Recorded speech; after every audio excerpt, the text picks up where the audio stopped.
ওয়াসাল্লাম মহাসম্মেলন 2022 এর প্রথম দিবসের আজকের সমাপনী অধিবেশনের সম্মানিত সভাপতি, 2 দিনব্যাপী শানে মুস্তাফা মহাসম্মেলনের সম্মানিত প্রধান অতিথি শামসুল উলামা আল্লামা সাহেব কিবলা ফুলতুল্লাহ রাহমাতুল্লাহ এর কলিজার টুকরা সন্তান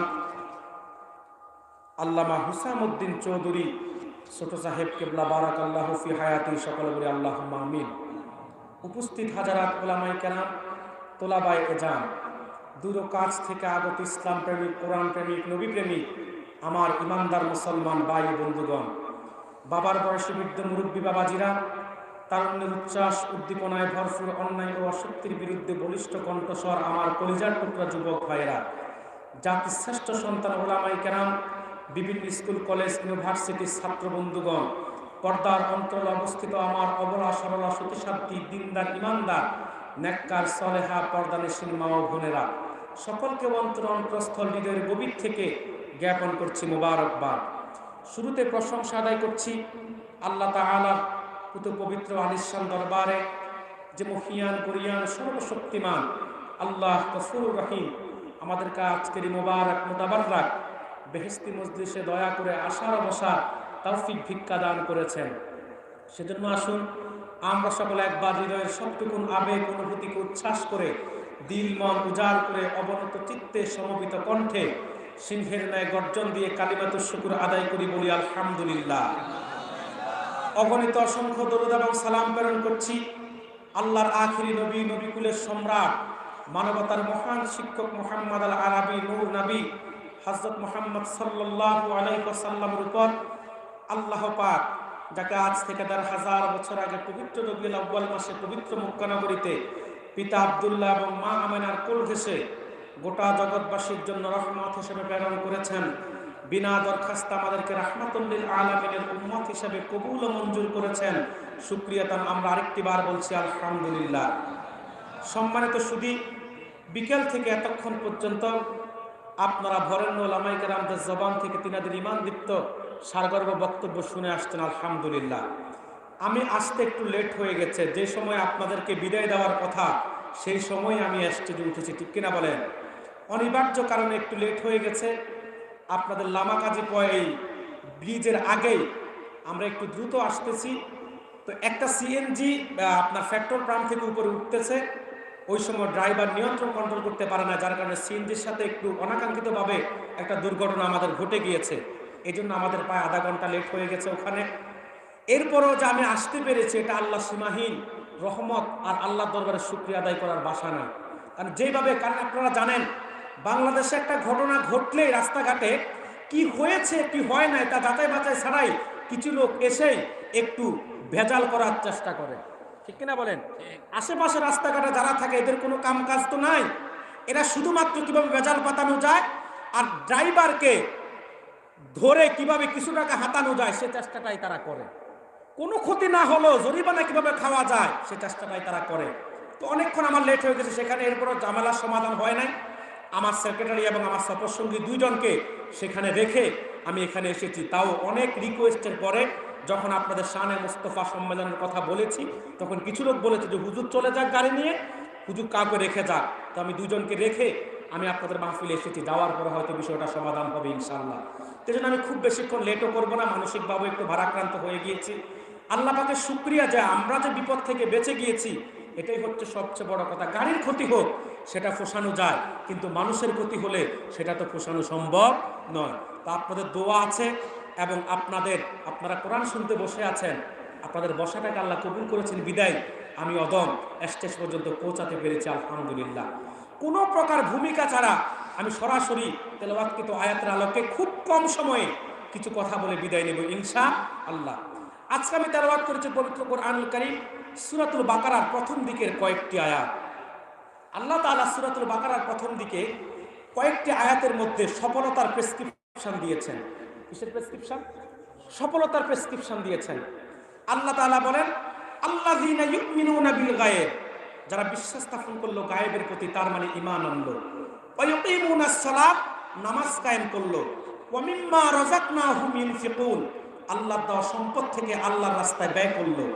ওয়াল্লাযিনা ইউমিনুনা বিমা উনজিলা ইলাইকা ওমা উনজিলা মিন ক্বাবলিক। মুহাম্মদ সাল্লাল্লাহু আলাইহি সাল্লাম আপনার উপর অবতীর্ণ 30 পারা কোরআনকে বিশ্বাস করলো।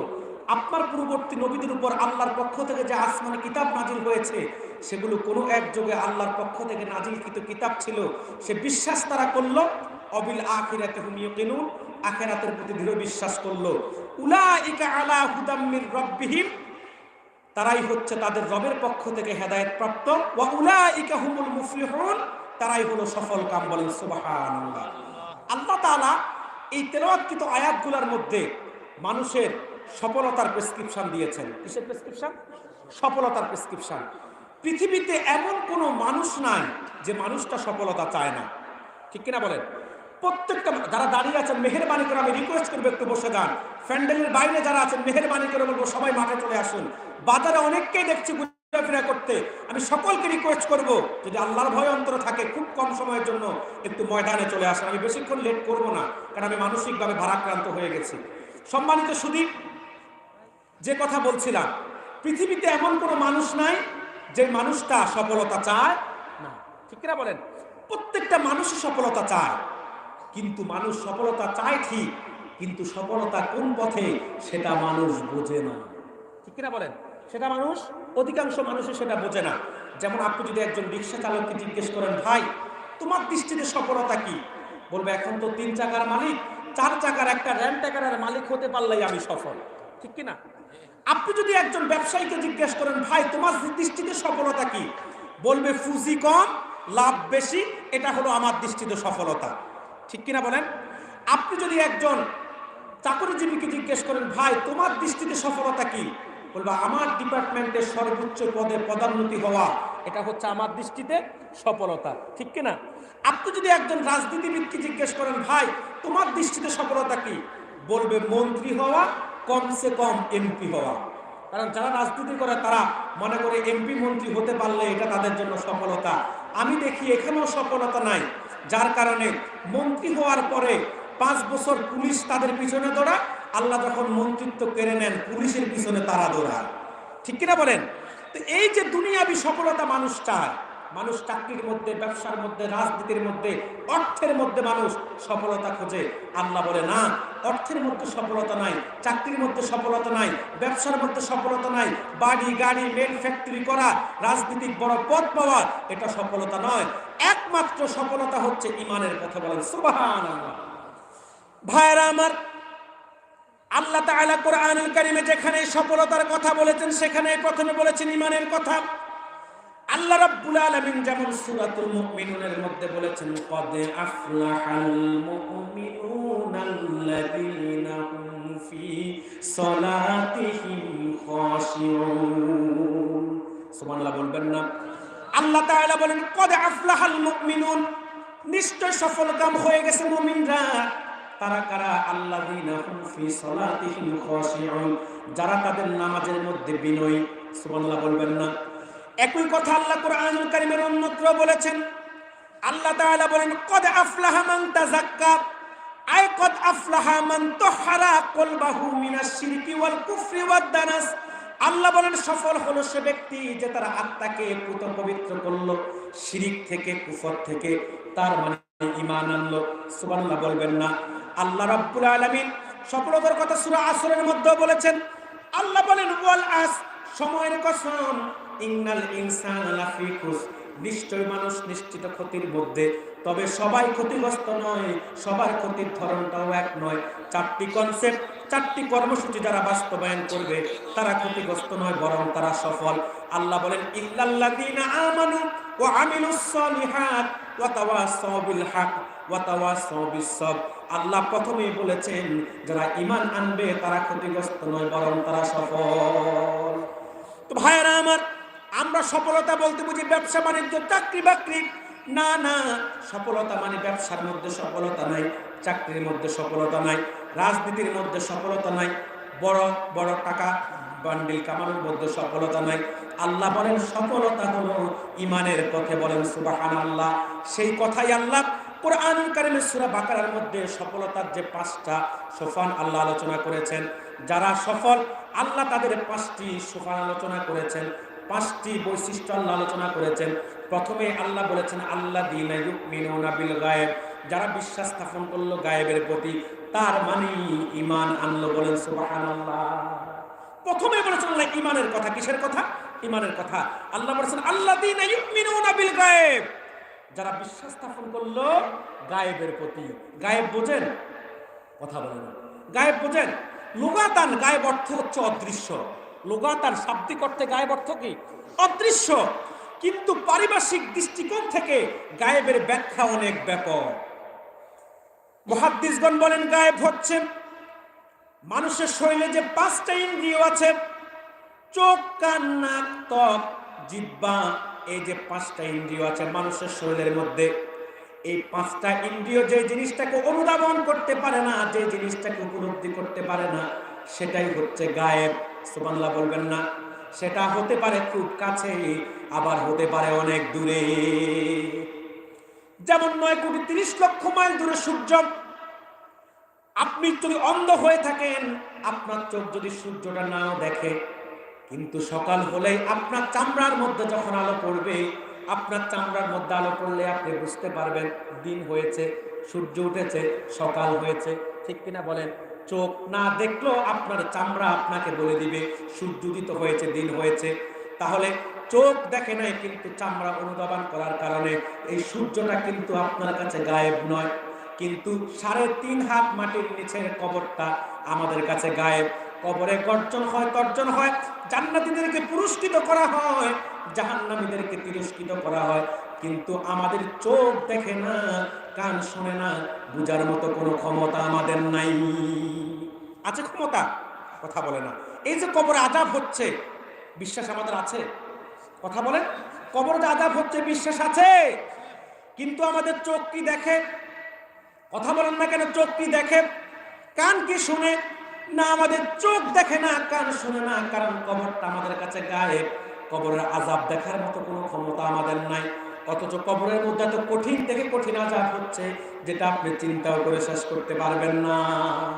হাদিস সাক্ষী, আল্লাহর হাবিব ইরশাদ করেছেন, ঈমানদারের কবরে যেমন শান্তি আছে, কাফের মুশরিকের কবরে তেমন আযাবও আছে। হাদিস সাক্ষী আল্লাহ রাসূল বলেছেন, মুসলিমের বর্ণনা, সহিহ মুসলিম সাক্ষী, মানুষকে যখন তার আত্মীয়-স্বজন কবরে রেখে চলে আসেন, মানুষকে যখন তার আত্মীয়-স্বজন কবরে রেখে 40 কদম পার হয়ে যায়, তার কবরে ফেরেশতা সে 2 জন, একজন মুনকার আর একজন নাকির। ঠিক কিনা বলেন? আল্লাহর ফেরেশতা এসে তাদেরকে আল্লাহর পক্ষ থেকে প্রশ্ন করে। বলেন তো কয়টা প্রশ্ন? কথা বলেন। আরে আমি দেখতে পাচ্ছি ঠান্ডা একটু বেশি পড়তেছে, আমারও হাত পা ঠান্ডা হয়ে গেছে। এই জন্য আপনাদের অন্তরেও ঠান্ডা হয়ে গেলে কেন? একটু কথা বলেন আমার সাথে, তো সবাই একটু কথা বলেন। কবরে কয়টা প্রশ্ন? হ্যাঁ, এটাই তো সারা জীবন আমরা শুনে আসতেছি, 3টা প্রশ্ন। তবে আজকে একটা নতুন তথ্য দিই, আবু দাউদের হাদিস, কবরে আল্লাহর পক্ষ থেকে ফেরেশতা মুমিনকে প্রশ্ন 5টি, কাফেরের প্রশ্ন 4টি। মুমিনের প্রশ্ন কয়টি? কাফেরের প্রশ্ন বলুন, তারপরে 3টা শুনেছি। হ্যাঁ, 3টাও ঠিক। মোট প্রশ্ন মুমিনের 5টি, কাফেরের 4টি, কিন্তু মূল প্রশ্ন 3টি। মূল প্রশ্ন 3টি, আর মোট প্রশ্ন মুমিনের 5টি, কাফেরের 4টি। ভাইয়ের আমার, আল্লাহর ফেরেশতা কবরে আসবে মুমিনের।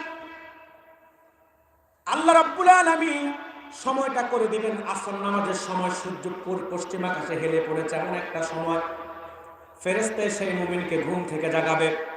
জাগানোর সঙ্গে সঙ্গে আল্লাহর ফেরেশতা যখন মুমিনকে প্রশ্ন করতে চাইবে, এর আগেই আল্লাহ তাআলা সাইকোলজিক্যাল, মনস্তান্ত্রিক একটা প্রশ্নের জবাব নিয়ে নেবেন। আল্লাহ সময়টা করে দিবেন আসরের সময়, মুমিনকে পরীক্ষা করবেন, মনস্তান্ত্রিক প্রশ্নের পরীক্ষা।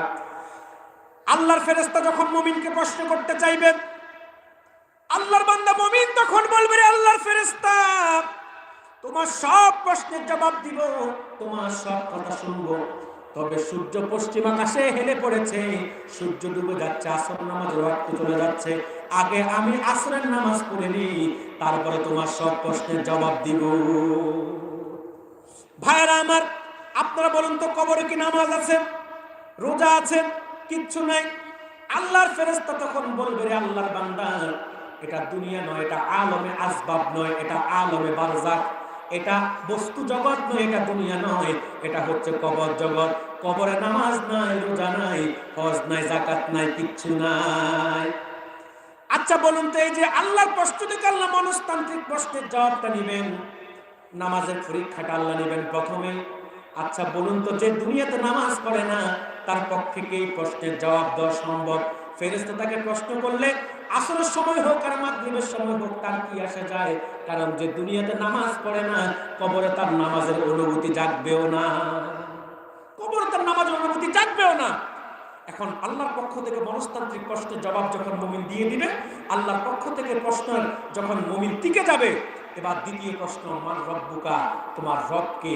সে বলবে রব্বি আল্লাহ। মান দীনুকা, তোমার দিন কি? বলবে দীন আল ইসলাম। ওমান হাজার রজুল, আল্লাহ সাল্লাল্লাহু আলাইহি ওয়াসাল্লাম ছবি দেখাবে, আল্লাহ সাল্লাল্লাহু আলাইহি ওয়াসাল্লামকে সামনে তুলে ধরবে, রাসূলুল্লাহ কে সামনে তুলে ধরবে, বলবে কে? সে বলবে নবিয়ুনা মুহাম্মদ সাল্লাল্লাহু আলাইহি ওয়াসাল্লাম। বলেন সুবহানাল্লাহ। ভাইরা আমার, চারটি প্রশ্ন যখন মুমিন টিকে যাবে, এবার মুমিনকে পঞ্চম প্রশ্ন করবে, রে আল্লাহর বান্দা, এই উত্তরগুলা তুমি কোথায় পেয়েছ? তৎক্ষণাৎ সে জবাব দিবে, করাআতু কিতাবাল্লাহি আমানতু বিহি, আমি আল্লাহর কিতাব কোরআন পড়েছি এবং তা বিশ্বাস করেছি। আল্লাহ বলবে, রে ফেরেশতারা, আমার মুমিন বান্দাকে আর ডিস্টার্ব করো না, আর ডিস্টার্ব করো না। জান্নাতি বিছানা তার কবরে বিছিয়ে দাও, জান্নাতি নামাজ দিয়ে ভরপুর করে দাও, জান্নাতি পোশাক তাকে পরিধান করে দাও। হাদিস সাক্ষী, মুমিন এমন ঘুমিয়ে যাবে কবরের মধ্যে, আর কেউ তাকে ডিস্টার্ব করবে না। এমন ঘুম তার চলে আসবে, ইসরাফিল সিংহায় তৃতীয় ফুৎকার দেওয়ার আগে মুমিনের আর ঘুম ভাঙবে না। সুবহানাল্লাহ বলবেন না? পক্ষান্তরে যে কাফের, তার কবরে যখন ফেরেশতা আসবে, তার তো কিসের ফজর, কিসের জোহর, কিসের আসর, তার তো কোনো অনুভূতি নাই, কিচ্ছু নাই। তাকে প্রথম প্রশ্ন করবে, মান রব্বুকা? সে বলবে লা আদ্রি। মান দীনুকা? সে বলবে লা আদ্রি। মান নাবিয়্যুকা? সে বলবে লা আদ্রি। চতুর্থ প্রশ্ন করবে, আল্লাহর বান্দা, 60 বছর, 70 বছর, 80 বছর, 100 বছর হায়াত পেয়েছো, গাদা গাদা ইংরেজি পড়তে পেরেছো, বাংলা পড়তে পেরেছো, অঙ্কের বীজগণিত পাটিগণিতের সব সূত্র বুঝেছ, দুনিয়াতে শিক্ষা শিক্ষিত হয়ে জজ হয়েছো, ব্যারিস্টার হয়েছো, উকিল হয়েছো, ম্যাজিস্ট্রেট হয়েছো, কিন্তু আল্লাহ 3টি প্রশ্নের জবাব বুঝে নিয়ে আসতে পারলা না। আল্লাহর বান্দা তখন বলবে যে ফেরেশতারা, দুনিয়াতে আমার কাছে কেউ উত্তরগুলা দাওয়াত পৌঁছায় নাই। নাউজুবিল্লাহ বলবেন না? কাফের দুনিয়াতে যেমন চল চাতুরি করতো, কবরও সে মিথ্যা রাষ্ট্র নিয়ে চল চাতুরি করতে লাগবে। বলবে আমার কাছে কেউ দুনিয়াতে প্রশ্নগুলোর উত্তর পৌঁছায় নাই, আমার কাছে কেউ কোরআনের দাওয়াত নিয়ে যায় নাই। নাউজুবিল্লাহ বলবেন না? আল্লাহ রাব্বুল আলামিন তৎক্ষণাৎ ডাক দিয়ে বলবে, ফেরেশতারা, সে মিথ্যাবাদী, তার কোনো কথা শোনার দরকার নাই। জাহান্নামের আযাব দিয়ে তার কবরটা ভরে দাও, জাহান্নামের আযাব দিয়ে তার কবরটা করে দাও। হাদিস সাক্ষী, আযাবের ফেরেশতা এসে তাকে হাতুড়ি দিয়ে আঘাত করবে, এত বড়, এত ওজনওয়ালা হাতুড়ি, উহুদ পাহাড় সমান ওজনওয়ালা হাতুড়ি দিয়ে তাকে আঘাত করবে। শুধু তাই নয়, জাহান্নামের আযাবের সাপ তার পা থেকে বেড়াতে তার বুকের মধ্যে, সে কপালের মধ্যে দংশন করবে। এত জোরে সে চিৎকার দিবে, তার চিৎকারের আওয়াজ দুনিয়ার উত্তর থেকে দক্ষিণ, পূর্ব থেকে পশ্চিম পর্যন্ত আল্লাহ সৃষ্টি জগতের সব সৃষ্টি শুনতে পাবে। শুধু শুনবে না জিন আর মানুষ, কারণ জিন আর মানুষের কাছে কবরটা কি? কথা বলেন না কেন? জিন আর মানুষের কাছে কবরটা কি? গায়েব। তো গায়েব মানে কি? যেটা চোখ দেখে না, কান শুনে না, অন্তর যেটা অনুভব করতে পারে না, পঞ্চ ইন্দ্রিয় যেটাকে ড্রাগ করতে পারে না, উপলব্ধি করতে পারে না, অনুধাবন করতে পারে না, সেটা গায়েব। হতে পারে সেটা খুব কাছে, আবার হতে পারে খুব সেটা অনেক দূরে। সেই জন্য 9,30,00,000 মাইল দূরে সূর্যটা আমাদের কাছে গায়েব না, কিন্তু 3.5 হাত মাটির নিচের কবরটা আমাদের কাছে গায়েব। আল্লাহ তাআলা বলেন, আল্লাযীনা ইউমিনুনা বিল গায়ব, তারা বিশ্বাস স্থাপন করবে গায়েবের প্রতি। আমরা গায়েবের প্রতি বিশ্বাস করি কি করি না? কথা বলেন না কেন? করি কি করি না? আল্লাহ গায়েব, আল্লাহকে দেখি না, কিন্তু আল্লাহকে বিশ্বাস করি কি করি না? ফেরেশতা গায়েব, ফেরেশতাকে দেখি না, কিন্তু বিশ্বাস করি। আসমানি কিতাবের প্রতি আমাদের বিশ্বাস আছে, আল্লাহ আখিরাতের প্রতি বিশ্বাস আছে, কিয়ামত দিবসের প্রতি বিশ্বাস আছে। এই যে গায়েবের প্রতি বিশ্বাস স্থাপন, আল্লাহ তাআলা সে কথাই বলেছেন, আল্লাযীনা ইউমিনুনা বিল গায়ব, তারা বিশ্বাস স্থাপন করবে গায়েবের প্রতি, তার মানে ঈমান আনবে। প্রথম কি? যেটা বলেন, প্রথম কি? ঈমান। ঈমানের পরেই আল্লাহ বলেছেন নামাজের কথা। কিসের কথা? আল্লাহ বলেন আয়ুকিমুনাস সালাত। ঈমান আনার পরে তারা নামাজ কায়েম করবে। মনে রাখবেন মুসলমান, নামাজ শুধু পড়লে হবে না, নামাজ কায়েমও করতে হবে। এটা দায়িত্ব উম্মতে মুহাম্মদের উপর। উম্মতে মুহাম্মদ শুধু নামাজ পড়বে তা নয়, উম্মতে মুহাম্মদীকে নামাজ কায়েম করতে হবে। এখন আমরা তো নামাজ পড়ি না, কায়েম করা তো অনেক পরের কথা, ঠিক কিনা বলেন?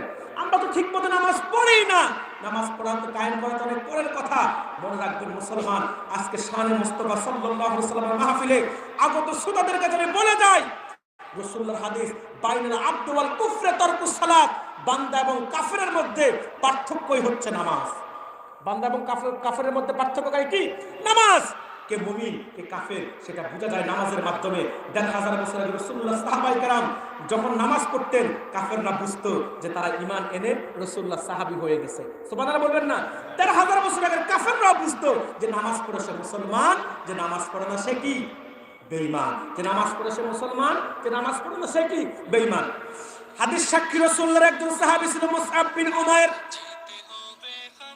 রাসূলুল্লাহর একজন সাহাবী ছিল মুসআব বিন উমাইর। মুসআব বিন উমাইর এত বড় ধনী ছিল, আরবের সেরা ধনীদের একজন ছিল মুসআব বিন উমাইর। এত বড় ধনী ছিল, দৈনিক ৭০ জন মানুষকে মেহমানদারি করত, ৭০ জনকে সোনা এবং রূপার বাটিতে খেতে দিত, এবং বিদায়ের সময় ৭০ জনকে সোনা এবং রূপার বাটিগুলো হাদিয়া করে দিত। ছোট ধনী না বড় ধনী বলেন তো? দৈনিক ৭০ জন লোককে মেহমানদারি করত, ৭০ জনকে সোনা এবং রূপার বাটিতে খেতে দিত, ৭০ জনকে সোনা এবং রূপার বাটিগুলা বিদায়ের সময় হাদিয়া করে দিত। বলেন তো ছোট ধনী অনেক বড় ধনী? এইরকম ধনী আপনাদের গোটা সুনামগঞ্জ জেলায় খুঁজলে একজন পাবেন? কথা বলেন, পাবেন একজন? গোটা সুনামগঞ্জ জেলা খুঁজলে একজন ধনী পাবেন? সুনামগঞ্জ অনেক দূরের কথা, গোটা সিলেট বিভাগে একজন পাবেন। সারা বাংলাদেশে এখন বর্তমানে এত বড় ধনী একজন না, যে ৭০ জনকে মেহমানদারি করবে, সোনা এবং রূপার বাটিতে খেতে দিবে, যাওয়ার সময় সোনা এবং রূপার বাটিগুলো হাদিয়া করে দিবে। এত বড় ধনী গোটা বাংলাদেশের বর্তমানে একজন নাই। তো আরবের সেরা ধনীদের একজন ছিল মুসআব বিন উমাইর।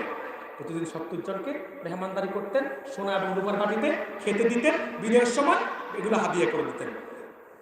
ভাইয়েরা আমার, সে মুসআব বিন উমাইর একদিন রাসূলুল্লাহর দরবারে গিয়ে কালিমা পড়ে মুসলমান হয়ে গেল। এখন ঈমান আনার পরেই তো প্রথম দায়িত্ব হলো নামাজ। মুসআব বিন উমাইর দারুল আরকামের মধ্যে রাসূলুল্লাহর কদমে নামাজ পড়ছে। ইসলাম গ্রহণের পূর্বে ওসমান বিন তালহা দারুল আরকামের পাশ দিয়ে যাচ্ছিলেন। ওসমান বিন তালহা মুসআব বিন উমাইরকে দারুল আরকামের মধ্যে নামাজরত অবস্থা দেখে, ওসমান বিন তালহা মুসআব বিন উমাইরকে নামাজরত অবস্থায় দেখে তারা বুঝতে রাখেন মুসআব মুসলমান হয়ে গেছে। ওসমান বিন তালহা দ্রুত মুসআবের মায়ের কাছে আসলো, এসে বলল, ও মুসআবের মা, তোমার সন্তান মুসআব তো মুসলমান হয়ে গেছে। বলল, আমি বিশ্বাস করি না, তুমি কিভাবে বুঝলা? ওসমান বিন তালহা বলল, ও মুসআবের মা, আমার চোখ কোনোদিন ভুল দেখে না, আমার চোখ ভুল দেখতে পারে না। আমি নিজের চোখে দেখেছি মুসআব দারুল আরকামের মধ্যে নামাজ পড়ছিল রাসূলুল্লাহর কদমে।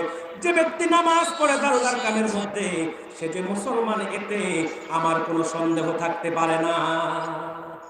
ভাইয়েরা আমার, তাহলে ১,৫০০ বছর আগের কাফেররা বুঝতো যে ব্যক্তি নামাজ পড়ে সে মুসলমান, আর যে নামাজ পড়ে না সে বেঈমান, ঠিক কিনা বলেন? তাহলে আজকে আমরা মুসলমান নামাজ পড়ি না, এইরকম লোক আর সমাজে আছে না নাই? কায়েম করা তো অনেক দূরের কথা, আমরা ঠিক মতো নামাজই পড়ি না। আজকে মনে রাখবেন, নামাজ কায়েম করা এটা আপনার প্রতি দায়িত্ব। যদি আপনি মুমিন হয়ে থাকেন, এটা আপনার প্রতি দায়িত্ব। আপনি আপনার পরিবারের কর্ণধার হলে আপনার পরিবারে নামাজ প্রতিষ্ঠা করা আপনার দায়িত্ব। আপনি সমাজের কর্ণধার হলে আপনার সমাজের মধ্যে নামাজ প্রতিষ্ঠা করা আপনার দায়িত্ব। আপনি রাষ্ট্রের কর্ণধার হলে আপনার রাষ্ট্রের মধ্যে নামাজ প্রতিষ্ঠা করা এটা আপনার উপর দায়িত্ব, ঠিক কিনা বলেন? আল্লাহ তাআলা কোরআনুল কারীমের সূরা হাজ্জের মধ্যে সে দায়িত্ব দিয়েছেন। আল্লাহ তাআলা বলেন, আল্লাযীনা ইম্মাক্কান্নাহুম ফিল আরদি আকামুস সালাতা ওয়া আতাউয যাকাত ওয়া আমারু বিল মা'রুফি ওয়া নাহাউ আনিল মুনকার। আল্লাহ তাআলা বলেন, আল্লাযীনা ইম্মাক্কান্নাহুম ফিল আরদি আকামুস সালাত, যদি আমি আমার কোন ইমানদারকে রাষ্ট্রের সমাজের দায়িত্বশীল বানাই, প্রোপাইটর বানাই, সত্ত্বাধিকারী বানাই, তার কাজ হলো ৪টা। এক, আকামুস সালাত, সে নামাজ কায়েম করবে, ও আতাউয যাকাত, সে যাকাত প্রতিষ্ঠা করবে, ওয়া আমারু বিল মারুফ, মানুষদেরকে সৎ কাজের আদেশ দিবে, অনাহা আনিল মুনকার, অসৎ কাজে বাধা দিবে। এখন আমরা যাদেরকে সমাজের রাষ্ট্রের দায়িত্বশীল বানাই, অধিকাংশ নিজেরাই ঠিকমতো নামাজ পড়ে না। নামাজের জন্য মানুষকে বাধ্য করবে কি? ঠিক কিনা বলেন? অধিকাংশ নিজেরাই যাকাত প্রতিষ্ঠা করবে কি? সুযোগ পেলে নিজেরাই জনগণের হক মেরে খায়। ঠিক কিনা বলেন? রিলিফের চাল, রিলিফের ডাল খায়, রিলিফের টিন খায়, কালবাডের রড খায়, রাস্তার ইট খায়। ঠিক কিনা বলেন? সুনামগঞ্জে চাতকে না থাকতে পারে, আমার কুমিল্লার কথা আমি বলতেছি, বাংলাদেশের অন্যান্য উপজেলার কথা বলতেছি। দুর্নীতিবাজ লুটেরাজ আজকে সমাজের দায়িত্বশীল নেতৃত্বশীল হওয়ার কারণে আজকে সমাজের মধ্যে গরিব তার সঠিক হক বুঝে পায় না। ঠিক কিনা বলেন? আজকে মানুষ তার অধিকার থেকে বঞ্চিত হচ্ছে, কারণ সঠিক লোকদেরকে আমরা নেতৃত্বে কর্তৃত্বে বসাতে পারি নাই বিদায় আজকে আমাদের হকগুলা, রাষ্ট্রীয় সম্পদগুলা লুটেরাজ দুর্নীতিবাজরা সেটা নিজেরা হজম করে নিচ্ছে, নিজেরা দখল করে খাচ্ছে। ঠিক কিনা বলেন? মনে রাখবেন, মুসলমান ইমানদার নামাজি যখন দায়িত্বে যাবে, সে নামাজ প্রতিষ্ঠা করবে। ঠিক কিনা বলেন? জনগণের হক মেরে খায় না। ইনসাফওয়ালা কোনো মানুষ যদি দায়িত্বে যায়, সে জনগণের হক মেরে খাবে না, বরং তার নিজের পকেটের টাকা দিয়ে জনগণের উপকার করবে। ঠিক কিনা বলেন? আর সৎ কাজের আদেশ, অসৎ কাজের বাধার কথা কি বলবো? অধিকাংশ নিজেরাই সৎ কাজ করে না, অসৎ কাজে মানুষদের উৎসাহ দেয়। ঠিক কিনা বলেন? ওয়াজ মাহফিল করার কথা বললে কত রকমের অজুহাত, কারণ হাত আমাদের দুইটা, একটা ডান হাত একটা বাম হাত। আমাদের দেশে কিছু মুনাফেক আছে, এদের হাত আরেকটা আছে, সেটার নাম অজুহাত। ঠিক কিনা বলেন? সেটার নাম কি? অজুহাত। বিভিন্ন রকমের অজুহাত দেখিয়ে আল্লাহর কোরআনের মাহফিলগুলো কিভাবে বন্ধ করা যায় সেই চেষ্টাই তারা করে। ঠিক কিনা বলেন? আর মমতাজের কনসার্ট, আইয়ুব বাচ্চুর কনসার্ট হলে সেখানে লাখ টাকা দিয়ে প্রধান অতিথি হিসাবে নামটা লেখায়। অবাক হয়ে যাবেন, এই যে 2 দিন আগে 18 তারিখ যে খেলা চলেছে, ফাইনাল খেলা গেছে না, এই ফাইনাল খেলাকে কেন্দ্র করে বাংলাদেশের বহু জায়গায় ওয়াজ মাহফিলের অনুমতি দেয় না প্রশাসন। বলতেছে আজকে কোনো ওয়াজ মাহফিল হবে না। কেন? ফিফা বিশ্বকাপ খেলা চলতেছে। নাউজুবিল্লাহ বলবেন না? তো এদের দ্বারা কোনোদিন সৎ কাজে আদেশ, অসৎ কাজে বাধা প্রদান করা সম্ভব হবে না। কেন? বিবেক বলতে কিছু না, এত ফোন করে মানুষ। ভাইয়েরা আমার, সেজন্যই বলছি, নামাজ আপনাকে যেমন পড়তে হবে, নামাজ আপনাকে প্রতিষ্ঠিত করতে হবে, এটা আপনার প্রতি আল্লাহর পক্ষ থেকে দায়িত্ব। আপনি যদি আপনার পরিবারের প্রধান হন, আপনার পরিবারে নামাজ প্রতিষ্ঠা করা আপনার জন্য দায়িত্ব। আপনি যদি সমাজের প্রধান হন, আপনার সমাজে নামাজ প্রতিষ্ঠা করা আপনার প্রতি দায়িত্ব। আপনি যদি রাষ্ট্রের দায়িত্বশীল হন, রাষ্ট্রের মধ্যে নামাজ প্রতিষ্ঠা করা এটা আপনার আমার প্রতি দায়িত্ব। বলেন সুবহানাল্লাহ। আল্লাহ তাআলা সে কথাই বলেছেন, যারা সফল তাদের 5টি গুণ। প্রথমে আল্লাহ বলেছেন, আল্লাযীনা ইউমিনুনা বিল গায়বি ওয়া ইউকিমুনাস সালাত, তারা গায়বের প্রতি বিশ্বাস স্থাপন করবে, তার মানে ঈমান আনবে। দ্বিতীয়ত ওয়া ইউকিমুনাস সালাত, তারা নামাজ কায়েম করবে। নামাজ কায়েমের পর তৃতীয় কাজ হচ্ছে মিম্মা রাযাকনাহুম ইউনফিকুন, আল্লাহর দেওয়া সম্পদ থেকে আল্লাহর রাস্তায় তারা ব্যয় করবে। সুবহানাল্লাহ বলবেন না? আল্লাহর দেওয়া সম্পদ থেকে আল্লাহর রাস্তায় ব্যয় করবে। মনে রাখবেন, মুসলমান মুফাসসিরগণের আয়াতের ব্যাখ্যায় লিখেছেন, আল্লাহ তাআলা এখানে যাকাতের কথা বলেছেন। অর্থাৎ যারা ধনী মানুষ, আল্লাহ তাআলা তাদেরকে নিসাব পরিমাণ সম্পদের মালিক বানিয়েছে, তারা যাকাত আদায় করবে। সুবহানাল্লাহ বলবেন না? যাকাত দেওয়া কি ফরজ? যদি বলেন যাকাত দেওয়া কি ফরজ? নামাজ যেমন ফরজ, রোজা যেমন ফরজ, হজ যেমন ফরজ, যাকাতটাও তেমন ফরজ। প্রত্যেকটা মুসলমানের উপর যাকাত দেওয়া ফরজ। বলেন সুবহানাল্লাহ। যদি সে নিসাব পরিমাণ সম্পদের মালিক হয়ে থাকে, যাকাত দেওয়া কি ফরজ। এখন আমরা যাকাত দেই না, যাকাত খাই। কথা বলে না? আমার দেশে যাকাত দেওয়ানোওয়ালা লোকের চাইতে খাওয়ানোওয়ালা লোকের সংখ্যা বেশি, অথচ তাওফিকের দিক থেকে খাওয়ার লোকের চাইতে দেওয়ার লোক বেশি। কিন্তু আমরা উল্টা আছি, যাদের তাওফিক আছে তারা দেই কম আর বরং খাওয়ার চেষ্টা করে। ঠিক কিনা বলেন? এই জন্য আমি বলে থাকি চাতকবাসী, এখন আর ধনীরা যাকাত খায় না, এখন আর গরিবরা যাকাত খায় কম, ধনীরা যাকাত খায় বেশি। বলবেন হুজুর, আপনি শেষ রাত কুয়াশার মধ্যে আইসা কি বেজার লাগা দিচ্ছেন নাকি? এতদিন জানি গরিবরা যাকাত খায়, এখন আপনি বলছেন গরিবদের থেকে ধনীরা বেশি যাকাত খায়। কিভাবে? আমি প্রমাণ দিচ্ছি। মনে করেন আপনাদের এই চাতকের মধ্যে এমনও ব্যবসায়ী শিল্পপতি আছে যার প্রতি বছর যাকাতের টাকা আসে কয়েক কোটি টাকা। আছে না নাই? আছে না নাই? প্রতি বছর যাকাতের টাকা আসে কয়েক কোটি টাকা। এখন যে লোকটার 1 কোটি টাকা যাকাত আসলো, সে যদি 20,000 টাকা বা 30,000 বা 50,000 বা 2 লাখ টাকার ধরেন 3 নাম্বার কোয়ালিটির বুট যেটা ফুটেও খায় না বাজারে রমজান মাস আসলে। এরপরে ঈদের সময় কিছু সেমাই, এরপরে আপনার কিছু কাপড় আর কিছু লুঙ্গি, এমন শাড়ি, এগুলো তো শাড়ি না, এমন শাড়ি, ঠিক কিনা বলেন? লুঙ্গি যেটা 2 দিন পরার পর 3য় দিন আর পরাও যায় না, থার্ড কোয়ালিটির লুঙ্গি, থার্ড কোয়ালিটির শাড়ি, এগুলো দিয়ে যদি জাকাত দেয় তো 2 লাখ টাকার জাকাত সে দিল, বাকি 98 লাখ টাকা কে খেলো? কথা বলে না। বাকি 98 লাখ কে খেলো? সে নিজেই খেলো। তাহলে এবার আপনারাই বলেন, জাকাত কি এখন ধনীরা খায় না গরিবরা খায়? ধনীরাই জাকাত বেশি খাচ্ছে, আর যা কিছু দিচ্ছে তার তো কোনো কোয়ালিটি নাই। আর রমজান মাস আসলেই দেখবেন বাজারে কাপড় দোকানগুলোর মধ্যে লেখা থাকে এখানে জাকাতের লুঙ্গি এবং জাকাতের শাড়ি পাওয়া যায়। নাউজুবিল্লাহ বলবেন না? ইসলামে জাকাতের লুঙ্গি আর শাড়ি বলতে কিচ্ছু নাই। জাকাত দেওয়ার সুন্নাত তরিকা হচ্ছে যার যেটা প্রয়োজন সেই প্রয়োজন আপনি মিটিয়ে দিবেন। আপনার এলাকায় একটা বেকার যুবক আছে, আপনি তাকে একটা সিএনজি কিনে দিবেন, একটা রিক্সা কিনে দিবেন আপনার জাকাতের টাকা দিয়ে, কিংবা আপনি তাকে 3-4 লাখ টাকা খরচ করে বিদেশ পাঠিয়ে দিবেন যেন আগামী বছর সে আপনার দুয়ারে জাকাতের জন্য আশা না লাগে। বা কিংবা একটা গরিব মহিলা বিধবা স্বামী নাই, আপনি তাকে একটা দুধের গাভী কিনে দিবেন, সে এই গাভীটাকে লালন পালন করে দুধ বিক্রি করে তার সংসার চালাবে। এভাবে যদি জাকাত দিতাম মুসলমান আমরা, তো বহু আগে আমাদের সমাজ থেকে দরিদ্রতা দূরীভূত হয়ে বহু আগে সচ্ছলতা ফিরে আসতো, ঠিক কিনা বলেন? কিন্তু আমরা জাকাত দিই 50 টাকা, 100 টাকা, 200 টাকা, সর্বোচ্চ 500 টাকা, শাড়ি, লুঙ্গি, বুট আর সেমাই। অর্থাৎ তোর দাদা জাকাত খাইছে, তোর বাবা জাকাত খাইছে, তুইও জাকাত খাইয়া জায়গায় বসে থাক, নড়াচড়ার দরকার নেই, ঠিক কিনা বলেন? না না ভাইরা আমার, জাকাত দেওয়ার সুন্নাত তরিকা হচ্ছে যার যেটা প্রয়োজন সেটা আপনাকে পূরণ করে দিতে হবে। সম্ভব হলে গোটা এলাকার মানুষগুলো একটা তহবিল গঠন করে সবার জাকাতগুলো একসাথে আদায় করে গরিবদেরকে সচ্ছলতার ব্যবস্থা করে দিতে হবে।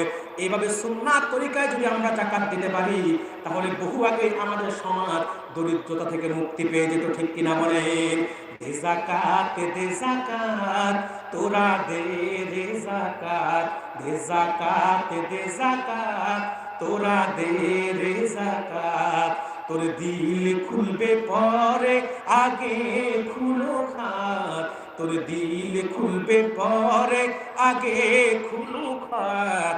দে জাকাত, দে জাকাত, তোরা দে রে জাকাত, দে জাকাত, দে জাকাত, তোরা দে রে জাকাত। রাজি আছেন ইনশাআল্লাহ? কষ্ট হচ্ছে আপনাদের মনে হয়? হ্যাঁ, আর কয়েক মিনিট ধৈর্য আছে। আমি আগেই বলেছি একভাবে একদিকে আমি টেনশনে আছি কি হচ্ছে তার সমাধান, দ্বিতীয়ত যে পরিমাণ কুয়াশা নাক দিয়ে ঢুকতেছে আগামীকাল হয়তো কথাই বলতে পারবো না। কারণ আপনাদের মাহফিলটা আসলে মূল মাহফিল আগামীকাল দিনে, যত বড় বড় আল্লাহ মারা সকালকে দিনে আসবে, আজকে হচ্ছে কোন রকম চালিয়ে যাওয়া, ঠিক কিনা বলে? সম্মানিত সুধী, কষ্ট হচ্ছে না তো? হ্যাঁ, আর 10 মিনিট 15 মিনিট ধৈর্য আছে আলহামদুলিল্লাহ। আর আমি আগেই বলেছি খুব কম সময়ে ভূমিকা ছাড়াই একটা ব্যাখ্যা শোনায়া যাব। সম্মানিত সুধী, সফলতার কয়টা সোপান? 5টা। কয়টা? প্রথমটা কি? আল্লাযীনা ইউমিনুনা বিল গায়ব, যারা বিশ্বাস স্থাপন করবে গায়েবের প্রতি। দ্বিতীয়টা ওয়াকিমুনাস সালাত, নামাজ কায়েম করবে। তৃতীয়টা ওমিম্মা রাযাকনাহুম ইউনফিকুন, আল্লাহর দেওয়া সম্পদ থেকে আল্লাহর রাস্তায় ব্যয় করবে। এরপর আল্লাহ তাআলা বলেন আল্লাযীনা ইউমিনুনা বিমা উনজিলা ইলাইকা ওয়া মা উনজিলা মিন ক্বাবলিক। মুহাম্মদ সাল্লাল্লাহু আলাইহি সাল্লাম আপনার উপর অবতীর্ণ 30 পারা কোরআনকে বিশ্বাস করবে এবং আপনার পূর্ববর্তী নবীদের উপর আল্লাহর পক্ষ থেকে যে আসমানি কিতাব নাজিল হয়েছে, কোন এক যুগে সেগুলো আল্লাহর পক্ষ থেকে নাজিলকৃত কিতাব ছিল, সেই বিশ্বাস তারা করবে। সুবহানাল্লাহ বলবেন না? মনে রাখবেন মুসলমান, মুমিন হওয়ার জন্য কোরআনের বিসমিল্লাহর বা থেকে মিনাল জিন্নাতি ওয়ান নাসিস সিন পর্যন্ত প্রতিটা আয়াতের, প্রতিটা শব্দের, প্রতিটা অক্ষরের, প্রতিটা নোক্তা পর্যন্ত বিশ্বাস করা ফরজ, ঠিক কিনা বলেন? কিন্তু আবার পক্ষান্তরে কাফের হওয়ার জন্য সবগুলাকে একসাথে অস্বীকার করার দরকার নাই। কোরআনের একটি অক্ষরকেও যদি কেউ অস্বীকার করে সে কাফের হয়ে যাবে। তা আল্লাহ তাআলা চতুর্থ কর্মসূচি দিয়েছেন কোরআনের প্রতি বিশ্বাস স্থাপন করা। মুমিন হতে হলে আপনাকে কোরআনের বিসমিল্লাহর বা থেকে মিনাল জিন্নাতি ওয়ান নাসিস সিন পর্যন্ত বিশ্বাস করতে হবে এবং আল্লাহর পক্ষ থেকে পূর্ববর্তী নবীদের উপর যে আসমানি কিতাবগুলো নাজিল হয়েছে সেগুলো কোনো এক যুগে আল্লাহর পক্ষ থেকে নাজিলকৃত কিতাব ছিল, সে বিশ্বাস তারা করবে। বলেন সুবহানাল্লাহ। এরপরে অবিল আখিরাতি হুম ইউকিনুন, আখিরাতের প্রতি দৃঢ় বিশ্বাস করবে। আখিরাতের প্রতি বিশ্বাস করতে হবে কি হবে না? কথা বলেন না কেন? আখিরাত যে আছে বিশ্বাস আছে কি নাই? কাফের যারা, মুশরিক যারা, যারা জড়বাদী, যারা বস্তুবাদী, তারা আখিরাতকে বিশ্বাস করে না। যারা সংশয়বাদী, যারা বস্তুবাদী, তারা আখিরাতকে বিশ্বাস করে না। তাদের বিশ্বাস আমরা পৃথিবীতে আছি, মজ করব, মাস্তি করব, রং করব, তামাশা করব, আনন্দ করব, উল্লাস করব। একদিন মৃত্যু হবে, উই উইল বি ফিনিশড, আমরা শেষ হয়ে যাব। নাউজুবিল্লাহ বলবেন না? এটা কি মুমিনের আকীদা? এটা কি মুমিনের বিশ্বাস? কাফের যে, তার কথা কি? আমরা দুনিয়াতে আছি, মজ করব, মাস্তি করব, রং করব, তামাশা করব, আনন্দ করব, উল্লাস করব। মৃত্যু হবে, উই উইল বি ফিনিশড, আমরা শেষ হয়ে যাব। এটা কি মুমিনের জীবন দর্শন? না। মুমিনের কথা হচ্ছে, আল্লাহ সূরা বাকারাতে বলেছেন, কাইফা তাকফুরুনা বিল্লাহি ওয়া কুনতুম আমওয়াতান ফাআহইয়াকুম সুম্মা ইউমীতুকুম সুম্মা ইউহয়ীকুম সুম্মা ইলাইহি তুরজাউন। আল্লাহ তাআলা বলেন, তোমরা কেমন করে আল্লাহর কুদরতকে অস্বীকার করো? তোমরা ছিলে মৃত, আল্লাহ তোমাদেরকে জীবন দিয়েছেন, আবার তোমরা মৃত্যুবরণ করবে, আল্লাহ তোমাদেরকে জীবন দিবেন। ইচ্ছাই হোক অনিচ্ছাই হোক, আল্লাহর কাছে তোমাদেরকে প্রত্যাবর্তন করতে হবে। সেটা হলো আখিরাত। ঠিক কিনা বলেন? সেটা কি আখিরাত? সেটা হচ্ছে আখিরাত। সেই আখিরাতের প্রতি বিশ্বাস থাকতে হবে। যদি সেই আখিরাতের প্রতি বিশ্বাস না করি, আপনি আমি কেউ মুমিন হতে পারবো না। ঠিক কিনা বলেন? মনে রাখবেন মুসলমান, আখিরাতের প্রতি দৃঢ় বিশ্বাস লাগবে যে ওই দিনটা মালিক ইয়াউমিদ্দিন, যেই দিনের বিচার, যেই দিনের মালিক হচ্ছে আল্লাহ, যেই দিন আল্লাহ তাআলা বিচার কার্য শুরু করবেন, প্রত্যেকটা হিসাব গ্রহণ করবেন। আপনি যে আল্লাহ তাআলা দুনিয়াতে সৃষ্টি করেছেন একটা উদ্দেশ্য নিয়ে, ওমা খালাকতুল জিন্না ওয়াল ইনসা ইল্লা লিয়াবুদুন, আমি জিন আর মানুষকে সৃষ্টি করেছি আমার ইবাদতের জন্য, আমার দাসত্বের জন্য, আমার গোলামির জন্য। আল্লাহ যে আপনাকে তার দাসত্বের জন্য, তার গোলামির জন্য সৃষ্টি করেছেন, কতটুকু আপনি আল্লাহর দাসত্ব করেছেন, কতটুকু আল্লাহর গোলামি করেছেন, পুঙ্খানে সেদিন আল্লাহ তাআলা হিসাব গ্রহণ করবে। ঠিক কিনা বলেন? সেই কিয়ামত, সেই আখিরাতের প্রতি আপনাকে আমাকে বিশ্বাস করতে হবে। এই 5টি গুণ, প্রথমত আল্লাযীনা ইউমিনুনা বিল গায়ব, বিশ্বাস স্থাপন করতে হবে গায়বের প্রতি, তার মানে ঈমান আনতে হবে। ঈমান আনার পরে দ্বিতীয় কাজ ইকিমুনাস সালাত, নামাজ কায়েম করতে হবে। তৃতীয় কাজ ওমিম্মা রাযাকনাহুম ইনফিকুন, আল্লাহর দেওয়া সম্পদ থেকে আল্লাহর রাস্তায় ব্যয় করতে হবে। ওয়াল্লাযীনা ইউমিনুনা বিমা উনজিলা ইলাইকা ওয়া মা উনজিলা মিন ক্বাবলিক, আল্লাহ রাসূলের উপর অবতীর্ণ 30 পারা কোরআনকে বিশ্বাস করতে হবে। পূর্ববর্তী জামানার নবীদের উপর আল্লাহর পক্ষ থেকে যে আসমানে কিতাব নাযিল হয়েছে, সেগুলোর প্রতি বিশ্বাস স্থাপন করতে হবে। অবিল আখিরাতি হুম ইউকিনুন, আখিরাতের প্রতি বিশ্বাস স্থাপন করতে হবে। এই 5টি গুণ যদি অর্জন করতে পারেন, 5টি বৈশিষ্ট্য যদি অর্জন করতে পারেন, আল্লাহ আপনার ব্যাপারে সার্টিফিকেট দিয়েছেন, উলাইকা আলা হুদাম মির রাব্বিহিম ওয়া উলাইকা হুমুল মুফলিহুন। তারাই হলো তাদের রবের পক্ষ থেকে হেদায়েত প্রাপ্ত এবং তারাই হলো সফল কাম। বলেন সুবহানাল্লাহ। সাদাকাল্লাহুল আযীম ওয়া সাদাকা রাসূলুহুন নাবিয়্যুল কারীম ওয়া নাহনু আলা যালিকা মিনাশ শাহিদিন ওয়াশ শাকিরিন ওয়াল হামদু লিল্লাহি রাব্বিল আলামিন। সম্মানিত সুধী, আমি খুব কম সময়ে 1.5 ঘন্টার আলোচনা আমি প্রায় 1 ঘন্টার মধ্যে করে দিয়েছি। কারণ একদিকে টেনশনে আছি, এই যে বারবার তারা ফোন দিয়ে বিরক্ত করতেছে, গাড়ি থেকে নেমে কথা বলবে ইনশাআল্লাহ। দ্বিতীয়ত, যে পরিমাণ কুয়াশা নাক দিয়ে, কান দিয়ে, চোখ দিয়ে ঢুকতেছে, না জানি কালকে গলাই বন্ধ হয়ে যায়। সম্মানিত সুধী, যাই হোক, আমি অত্যন্ত কৃতজ্ঞ আপনাদের প্রতি যে আমার আধা ঘন্টা 40 মিনিট লেট হওয়ার পরও যে আপনারা বসে আছেন, এটা নিঃসন্দেহে আল্লাহর কোরআনের প্রতি আপনাদের ভালোবাসা। ঠিক কিনা বলেন? আর আগামীকাল তো আল্লাহ মাসুদ সাহেব কেবলা আসবেন, ডক্টর এনায়েতুল্লাহ আব্বাস পীর সাহেব জনপুরি আসবেন। আপনারা তিনাদের জবান থেকে ঈমান দীপ্ত আলোচনা শুনবেন ইনশাআল্লাহ। এই মাঠ কালকে লোকারণ্য হয়ে যাবে। ঠিক কিনা বলেন? আজকে যা আছে, অর্থাৎ আজকে আছে দিন, কালকে দেখবেন হাঁস। ঠিক কিনা বলেন? হাজিরিন, আমি আর কষ্ট দিচ্ছি না, তবে আমি আল্লাহর দরবারে আজকে সীমাহীন শুকরিয়া আদায় করছি যে একটা বড় ধরনের বিপদ থেকে আল্লাহ বাঁচিয়ে দিয়েছে। কারণ একটা কথা আছে, যার বাপের কুমিরে কামড় দিছে সে ডেকি দেখলেও ভয় পায়। আপনারা জানেন, গত জানুয়ারির 12 তারিখে আপনাদের সিলেট থেকে মাহফিল করে যাওয়ার সময় আমি অ্যাক্সিডেন্ট করেছিলাম। আমি মৃত্যুকে খুব কাছ থেকে সেদিন দেখেছিলাম। আমি তো ভাবছিলাম হয়তো আমি আর বেঁচে নাই। 2 ঘন্টা পর হোশ ফিরেছে, এত বেশি ব্লাড দিয়েছে, মানুষ বলেছে হয়তো আমি বাঁচবো না, কিন্তু আল্লাহর অশেষ রহমত ছিল। আর এই গোলামকে দিয়ে আল্লাহ তাআলা দিনের কিছু খিদমত হয়তো নিবেন, আর সিলসিলায় জনপুর, ফুরফুরা, সারসিনা, ফুলতলি, তরিকায় মোহাম্মদিয়ার কিছু খিদমত নিবেন বিদায়, বালাকোটের সিলসিলার পক্ষে কিছু খিদমত করাবেন বিদায়। হয়তো আল্লাহ অদমকে বাঁচিয়ে রেখেছেন, এটা আল্লাহর দয়ায় আমি বেঁচে আছি। আমি মনে করি আমি এখন বোনাস নিয়ে আছি। অতএব শুধু অত বাস আমি খুব ভয় পেয়ে গেছি, আমার শরীর কাঁপতে শুরু হয়েছে। আমি ড্রাইভারকে বলতেছি যে আমার তো জ্বর চলে গেছে, আমি কিসের ওয়াজ করবো গিয়ে।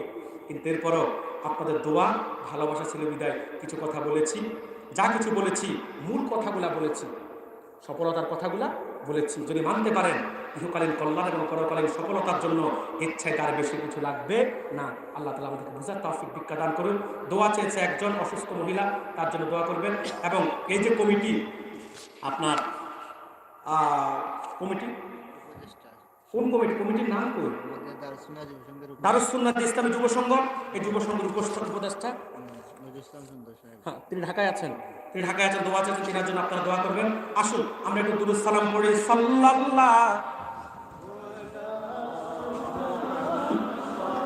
সাল্লাল্লাহু আলাইহি সাল্লাল্লাহু আলা সাল্লাল্লাহু ইয়া নবী সালামু আলাইকা সালাম ইয়া হাবিব সালাম সালাওয়াতুল্লাহ हबीबे खुदा है आप जनाबे हुजूर मोहब्बते वही है अर्शे खुदा की नूर या नबी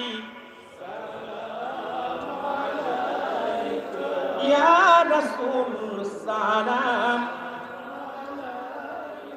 या हबीब सलाम सलावत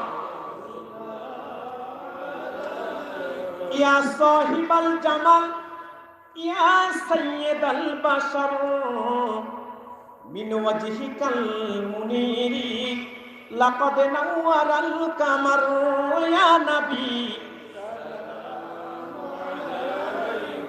या रसूल सलाम या हबीब सलाम सलावातुल्लाह बलगल उला बिकमालिही सफत तुजा बिजमालिही सल्लल्लाहु अलैहि वसल्लम। আরেকজন মহিলা দোয়া চাইছে, কিন্তু হাদিয়া দিয়েছে। আল্লাহ তাআলা তার মনোবাসা কবুল করুন। সম্মানিত সুধী, আমি আপনাদের কাছে দোয়া চাই, আমার জন্য দোয়া করবেন। আপনাদের চাতুকে তো অনেক এসেছি, ঠিক কিনা বলেন? এখানে যারা আসছেন মোটামুটি সবার সাথে আমি পরিচিত। যদি আগামীকালকে দাওয়াতটা পাইতাম সভাপতি সাহেবের পক্ষ থেকে, হয়তো ভরা মাঠ পেতাম, ঠিক কিনা বলে? সভাপতি সাহেব আমাকে এমন এক মাঠে আর এমন এক মাঠে দাওয়াত করে আনছে, এমন একদিনে কুয়াশা ছাড়া কিছুই পাই না, আর কয়েকজন মানুষ পাইছি। আমার রিকোয়েস্ট থাকবে তিনার কাছে যে ভবিষ্যতে আমাকে স্মরণ করবেন একটু এমন দিনে, যে দিন আসলে কিছু শ্রোতা পাবে ইনশাআল্লাহ, ঠিক কিনা বলেন?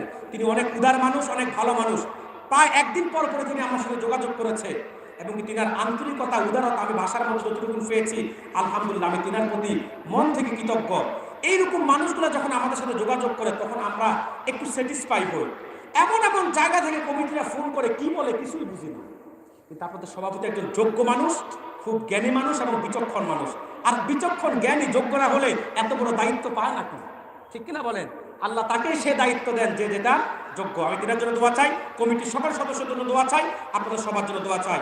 আলহামদুলিল্লাহি রাব্বিল আলামিন والصلاة والسلام على رسول رب العالمين ربنا ظلمنا أنفسنا وإن لم تغفر لنا وترحمنا لنكونن من الخاسرين اللهم رب ارحمهما كما ربياني صغيرا وقل رب ارحمهما كما ربياني صغيرا। আল্লাহ তাআলা প্রচন্ড ঠান্ডা এবং কুয়াশার মধ্যে, বৃষ্টির মতো কুয়াশা পড়ছে আল্লাহ, এরপরে তোমার কিছু বান্দা কোরআন শোনার জন্য বসে আছে আল্লাহ।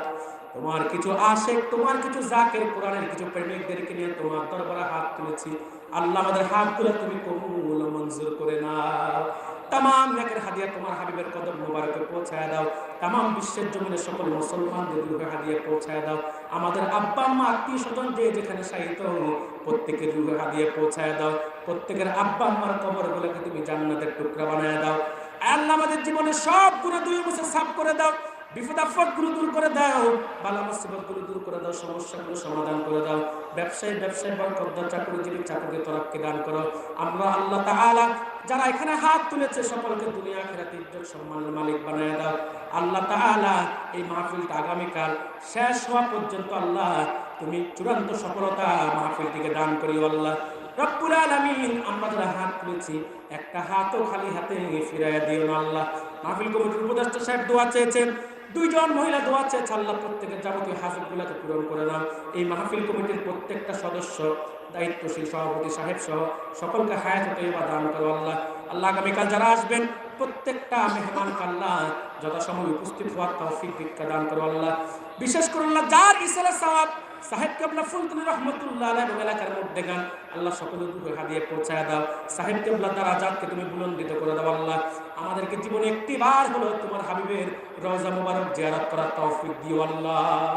সাল্লাল্লাহু তাআলা ওয়া আলা খায়রি খালকিহি ওয়া নূরি আরশিহি সাইয়্যিদিনা মুহাম্মাদিন আজমাইন আমিন বিহাক্কি লা ইলাহা ইল্লাল্লাহু মুহাম্মাদুর রাসূলুল্লাহ সাল্লাল্লাহু আলাইহি ওয়াসাল্লাম। ভালো থাকবেন, সুস্থ থাকবেন, দোয়া চাই বিদায় নিচ্ছি। আসসালামু আলাইকুম ওয়া রাহমাতুল্লাহি ওয়া বারাকাতুহু।